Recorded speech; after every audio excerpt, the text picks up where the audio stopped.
আসসালামু আলাইকুম। প্রিয় দর্শক, আজকে অনেকগুলো প্রসঙ্গ ছিল আলোচনা করার জন্য। ইনকিলাব মঞ্চের মুখপাত্র হাদিকে যে গুলি করা হয়েছে, সেখানে যে মোটরসাইকেলটা ব্যবহৃত হয়েছিল তার মালিককে গ্রেফতার করা হয়েছে। সে অবশ্য এক কথা বলেছে যে সে নাকি মোটরসাইকেলটা আরেক জায়গায় দিয়ে দিয়েছিল, সে নিজে চালায় না, শোরুমে দিয়েছিল। নিশ্চয়ই শোরুমের সঙ্গে যোগাযোগ হবে। আবার বিদেশ থেকে এক সাংবাদিক জুলকারনাইন শাহের তিনি বলেছেন যে দুজন ওখানে ছিল তারা নাকি দেশ ছেড়ে পালিয়ে গিয়েছে। আবার পুলিশ বলছে তাদের পাসপোর্ট ব্লক করা হয়েছে, তারা বিদেশে যেতে পারবে না এবং তারা অলরেডি চলে গিয়েছে, এমন কোনো ইনফরমেশন তাদের কাছে নেই। এগুলো অনেক আলোচনার বিষয়, এগুলো লম্বা আলোচনা হয়তো আমরা করতে পারতাম, কিন্তু তার কোনোটাই না করে আমি অন্য একটা প্রসঙ্গ নিয়ে আজ কথা বলবো।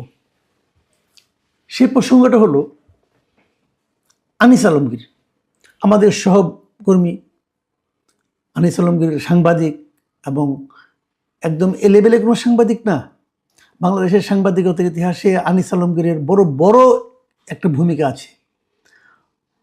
প্রথম যখন ইরাক যুদ্ধ হয় তখন আনিস আলমগীর নিজে সেখানে উপস্থিত ছিল বাগদাদে, এবং ওখানে বসে তিনি আজকের কাগজে চাকরি করতেন, সেই যুদ্ধ কভার করেছেন এবং সেই সঙ্গে বিভিন্ন টেলিভিশন ওখান থেকে উনি কিন্তু বক্তব্য দিয়েছেন। তাকে ওয়ার জার্নালিস্ট বলা হয়। বাংলাদেশে এরকম দ্বিতীয় ব্যক্তি নেই। আনিস আলমগীর বিভিন্ন সময় টক শোতে কথা বলেন, তার মতো করে কথা বলেন। আমার অনুষ্ঠানেও, আমার যে অন্য মঞ্চ নামে যে আমার একটা চ্যানেল আছে যেখানে আমি ইন্টারভিউ বিভিন্ন জনের প্রচার করি, সেখানেও আনিস আলমগীর মোটামুটি প্রতি সপ্তাহে একদিন করে আসেন, আমরা নানা বিষয়ে কথা বলি।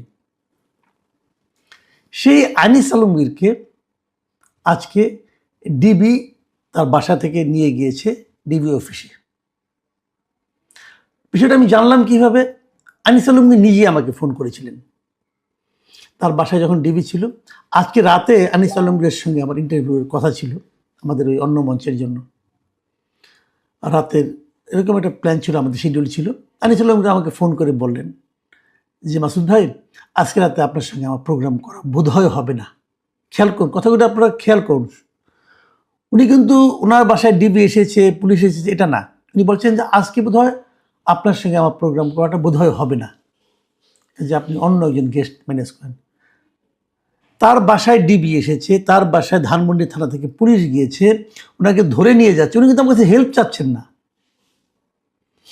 উনি বলছেন যে আমার সঙ্গে ওনার যে আলোচনাটা আজকে হওয়ার কথা ছিল, সেটা যদি আমাকে না জানিয়ে উনি চলে যায়, ওনাকে নিয়ে যায়, তাহলে আমার যে প্রবলেম হতে পারে আমার প্রোগ্রামের ব্যাপারে, উনি ওই ব্যাপারে আমাকে জানাতে ফোন করেছেন। This is called professionalism. এটা হলো পেশাদারিত্ব। তো আমি বললাম যে ডিবি অফিসে কেন? ওকে আমাকে বললো যে আমার সঙ্গে নেই কিছু জিজ্ঞাসাবাদ করবে, এই জন্য এসেছে। কেবল ডিবির লোকটার সঙ্গে ধানমন্ডি থানা থেকে পুলিশ এসেছে। তো আমি আর কি বলবো, আমি জানলাম। এখন আমার কথাটা হলো অন্য জায়গায়। এটা আনিস আলমগীর বলে কথা নয়, এটা যে কেউ হতে পারত। আমি হতে পারতাম, আপনি হতে পারতেন। এবং বাংলাদেশে এরকম ডিবির লোক এসে বাসা থেকে কাউকে তুলে নেওয়ার ঘটনা আমরা কিন্তু কম শুনিনি, হাজার হাজার শুনেছি। এই আমলে না, আগের আমলে হতো। আগের আমলে আমরা কি দেখতাম? আপনি চিন্তা করার চেষ্টা করেন, ভাবেন, খুব বেশি দিন কিন্তু আগের না, আপনি ভুলে যাবেন না নিশ্চয়ই। আগে কি হতো? কিছু লোক গুম হয়ে যেত, এবং যত লোক গুম হতো তার 80% গুম হতো এভাবে যে সাদা পোশাকে বাসায় এসে কেউ কলিং বেল টিপে সে বলল যে আমরা ডিবি থেকে এসেছি, অথবা আমরা র্যাব থেকে এসেছি, অথবা আমরা কোনো জায়গাতে এসেছি, সরকারের পক্ষ থেকে এসেছি, আপনাকে আমাদের সঙ্গে যেতে হবে, আমরা আপনাদের কিছু জিজ্ঞাসাবাদ করব। এটা কি জিজ্ঞাসাবাদের কোনো পদ্ধতি হতে পারে? আপনি আমাকে কোন বিষয়ে জিজ্ঞাসাবাদ করবেন?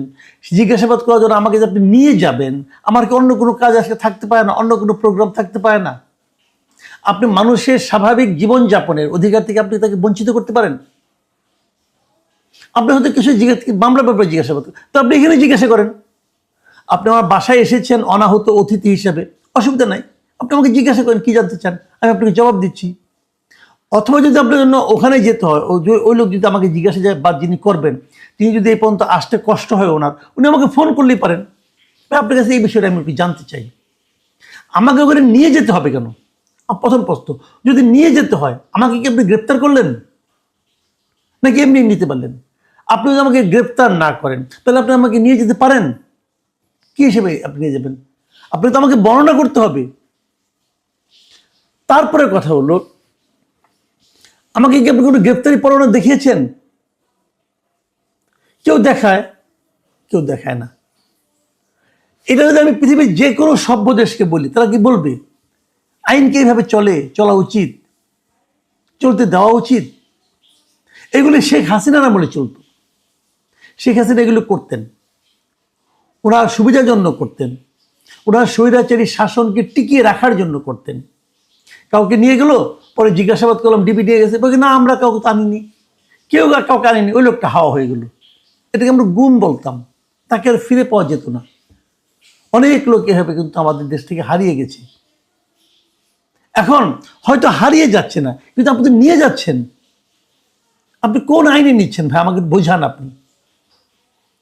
আপনাকে প্রথমত কি করতে হবে, আপনি যদি বাসার থেকে কাউকে ডাকতে চান তাহলে তাকে আপনার গ্রেফতারি পরোয়ানা দেখাতে হবে। আজকে ঘটনাটা কিন্তু ঘটেছে সন্ধ্যার পরে। আমার কাছে সেই ফোনে কলের আছে, টাইম লেখা আছে, সেটা তো সন্ধ্যার পরে। পারেন আপনি? আমি আইন প্রক্রিয়া সংস্থাকে বলছি, আমি আইজিপিকে, পুলিশকে বলছি, আমি স্বরাষ্ট্র মন্ত্রণালয়ের বিষয় উপদেষ্টা জাহাঙ্গীর আলম চৌধুরীকে বলছি, উনি লেফটেন্যান্ট জেনারেল, আর্মির একটা সর্বোচ্চ পদে ছিলেন উনি, ওনাকে জিজ্ঞেস করছি আপনি পারেন? এই জাহাঙ্গীর আলম চৌধুরী কিছুদিন আগে কিন্তু বলেছিলেন যে আপনাকে কাছে যদি কোনো পোশাক ছাড়া যায়, আপনার ওখানে যদি কেউ এরকম গ্রেপ্তারি পরোয়ানা না নেয়, আপনি ঢুকতে দেবেন না, উনি বলেছিলেন। ওনার এই কথা, ওনার এই নির্দেশনা কি মানছে আইন প্রক্রিয়া সংস্থাগুলো? এটা কেন হচ্ছে? রাজনৈতিক চাপে হচ্ছে? কারো ইচ্ছা সেটাকে বাস্তবায়ন করার জন্য হচ্ছে? দেখুন, এর মধ্যে আমরা কিন্তু সোশ্যাল মিডিয়ায় কিছু জিনিস দেখলাম। এই কথাগুলি বললাম কেন সেটাও একটু ব্যাখ্যা করি। শরীফ ওসমান হাদি যেদিন গুলিবিদ্ধ হলেন, সেই দিন বিভিন্ন সোশ্যাল মিডিয়ায় বিভিন্ন ব্যক্তি নানা রকম পোস্ট দিয়েছে, এবং সেই পোস্টগুলো দিয়ে তারা ইঙ্গিত দিয়ে বলার চেষ্টা করেছে যে এটা মানে সব মিলিয়ে যেটা দাঁড়ায় সেটা আমি ব্যাখ্যা করছি, যে এটা আওয়ামী লীগের লোকজন মারছে, তারাই করেছে কাজটা।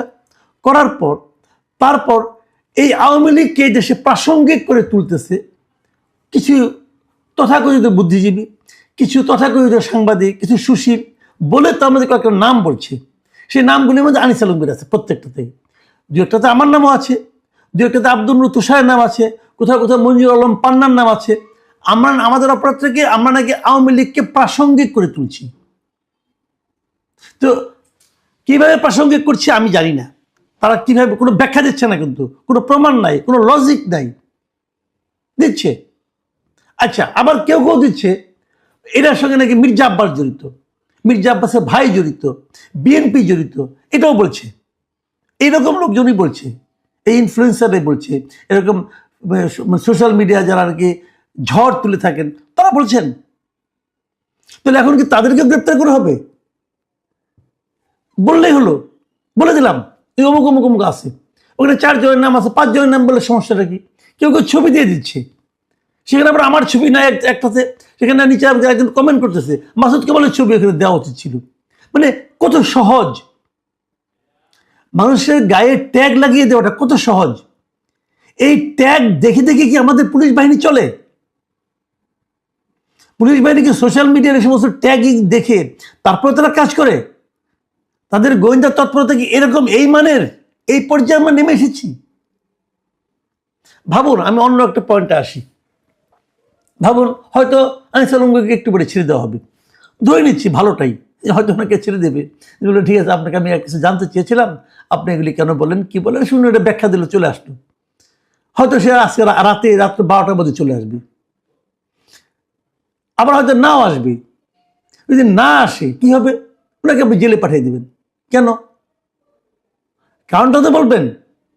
আচ্ছা ঠিক আছে, ধরলাম ফেরত আসলো, জেলে পাঠালেন না। এই যে মাঝের সময়টুকু, সন্ধ্যা থেকে রাত 10টা 11টা পর্যন্ত, এই আনিস আলমগীরের যে ফ্যামিলি, ওনার ওয়াইফ, ওনার নিজের আত্মীয় স্বজন, ওনার ভাই, ওনার বোন, ওনার সন্তান, তাদের উপর দিয়ে কী যাবে ভাবুন তো একবার। এই যে তাদেরকে একটা টেনশনে রাখা, এই অধিকার কি এই রাষ্ট্র আপনাকে দিয়েছে? এই রাষ্ট্রের আইন আপনাকে দিয়েছে? মানে আপনি একটা সংস্থার লোক, তার মানে আপনি যা ইচ্ছে তাই করতে পারেন? আপনি মানুষকে এভাবে টেনশন রাখতে পারেন? একবার ভাবুন, আমরা কি মনে করি, আমরা কেমন রাষ্ট্র চাই, আমরা কোথায় ছিলাম আগে? আমি হাসিনার আমলে কি মানে বিভৎস একটা অনিশ্চয়তার মধ্যে ছিলাম, আমরা কি সেটাকেই ধারণ করে চলবো? এটা কেন? কতদিন এটা চলবে? আমরা এটাকে কতদিন বহন করব? আমরা তো ডক্টর ইউনূসকে দায়িত্ব দিয়েছিলাম যে উনি একটা জবাবদিহিমূলক প্রশাসন তৈরি করবেন। এই প্রশ্নগুলির জবাব কে দিবে আমাদেরকে? হয়তো কালকে বলবে, ঠিক আছে আপনি তো অনেক প্রশ্ন করেছেন, চলেন আপনাকেও নিয়ে যাই, প্রশ্নের উত্তর দিই। নিয়ে তারা তাদের মতো করে উত্তর দিল। পারে, তাদের হাতে ক্ষমতা আছে, তাদের হাতে লাঠি আছে, তাদের হাতে ইচ্ছা করলে নিয়ে যেতে পারে, আমাকেও নিয়ে যেতে পারে। আমাকে এতে কিছু যায় আসে না। কিন্তু আমি একা মাসুদ কেবল আমার কি হলো না হলো, এক আনিস আলম করে কি হলো না হলো, কিছু যায় আসে না। কিন্তু এগুলো উদাহরণ তৈরি করে, এগুলো সরকারের ইমেজকে নিয়ন্ত্রণ করে, সরকারের ইমেজকে প্রকাশ করে, মানুষকে বোঝায় যে আমরা এতটা ভীতিকর, আমাদের ব্যাপারে কোনো সমালোচনা তোমরা করবা না। আচ্ছা, আনিস আলমগীর বিপক্ষে যেগুলো বলা হচ্ছে, সে আওয়ামী লীগকে প্রাসঙ্গিক করে তুলছে, আমি এই জিনিসটাই একেবারেই বুঝি না। আওয়ামী লীগ অপ্রাসঙ্গিক হয় কিভাবে? ওই যে কি একটা এক ছেলে আছে, একটা নাবালক ছেলে আছে, একটা দেখলে মদিন দেখলাম বলতেছে, এনসিবির ছেলে, তারা বলতেছে যে আমরা নাকি আওয়ামী লীগকে প্রাসঙ্গিক করে তুলছি। অপ্রাসঙ্গিক আপনি কিভাবে করবেন? যাকে আপনি নিষিদ্ধ করবেন সেটাও তো প্রাসঙ্গিক, নিষিদ্ধ হওয়ার জন্য প্রাসঙ্গিক। কয়েকটা শব্দ শিখছেন, ওই শব্দগুলো যেখানে সেখানে প্রয়োগ করে ভাবেন যে বিশাল বুদ্ধিজীবী হয়ে গেছেন। ভাই, এত সহজ না, আর একটু লেখাপড়া করেন। আমি বারবার একটা কথা বলি যে এক বইয়ের পাঠক সম্পর্কে সাবধান। ওরা ওই একটা দুটো বই পড়ে বিশাল জ্ঞানী হয়ে গেছে, জেনজি হয়ে গেছে, যার তার সম্পর্কে যা তা বলতেছে। আসেন না, আমি তো ওপেন চ্যালেঞ্জ দিই, আপনি বাহাসে আসেন, বসেন, গণতন্ত্র কাকে বলে শিখে আসেন ভাই। যারা আপনাদের উস্তাদ আছে, উস্তাদদের নিয়ে আসেন, বসি কথা বলি। হুট করে একজনের উপর ট্যাগ লাগাবেন না। আরেকজন বলতেছে যে এরা তো বিভিন্ন টক শোতে যায়, টিভিতে যায়, ওই টিভিতে যে আপনারা এদেরকে অ্যাটাক করেন। মানে কত বড় দুর্বৃত্ত! আর এগুলো আমাদের আইন শৃঙ্খলা বাহিনী সেগুলো দেখে দেখে তারা অ্যাকশনে আসে, দেখে দেখে বিভিন্ন কাজ করে। আমি খুবই মানে অসন্তুষ্ট হয়েছি এবং আমি খুব বিরক্ত হয়েছি যে আমাদের দেশ এভাবে যদি চলতে থাকে, তাহলে এই যে আমাদের এতদিনের যে শ্রম, একটা স্বৈরাচারীকে আমরা দেশ থেকে হটিয়েছি, তার বিনিময়ে আমরা কি পেলাম?